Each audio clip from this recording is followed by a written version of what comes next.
The Russian occupation forces have gone on the offensive in many parts of the front. It seems that Russia simply has an endless human resource with which it can parry any offensive by the Ukrainian defense forces. But is this really the case? Enemy casualties almost crossed the 300,000 mark. And the total number of partially mobilized through September 2023 was about 550,000 people. But is this number sufficient, and does it effectively solve the tasks set for the enemy? It would seem that this number fully covers the losses, but when we talk about losses, we primarily mean liquidated and wounded, prisoners, deserters and refuseniks. But practically no one takes into account several existing needs. The first need is compensation for losses in order to restore the combat effectiveness of units after incomparable losses in the performance of combat tasks. The second need voiced by the Russian side is the creation of new units in the rear, which in the short term should not be sent to the combat zone. That is, recruit people who won't compensate. The third need is rotational. On the battlefield, units need to be replaced by equivalent units.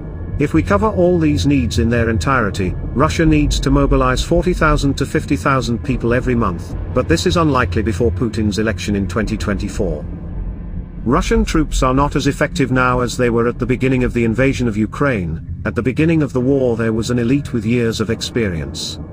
Now most soldiers are a mobilized reserve and their successes are limited to localized offensives or defense.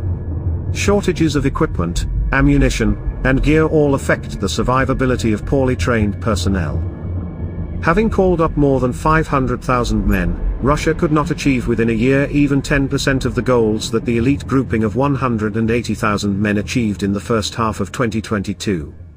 This is a simple and eloquent comparison that emphasizes the importance of a professional component in the army, as well as regular supply and compensation for losses. And yet, even without large-scale achievements in the combat zone, this resource plays an inhibiting role, slowing down the progress of the Ukrainian defense forces. The solution to this problem is trivial and obvious, but not easy when you are on the offensive. As statistics has shown, their problems begin at losses of 20,000 or more occupants per month, of course in conjunction with the technical component. This is by far the most effective value to exsanguinate its defense potential. For example, not having a sufficient number of armored combat vehicles, the occupants are forced to attack either by placing troops on top of the armor of tanks, or by using unarmored civilian transport.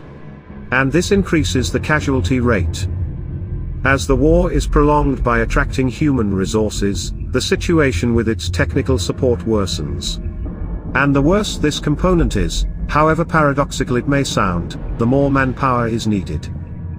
And here the Russian army runs into an existential impasse, when it is impossible to provide more technical components to the front, and it will no longer be possible to compensate for its shortage with human resources, as well as to ensure the growing resource of this component. The number of Russian troops and their mobilization potential have always been called the advantage of Russian troops, but they are also their weak point.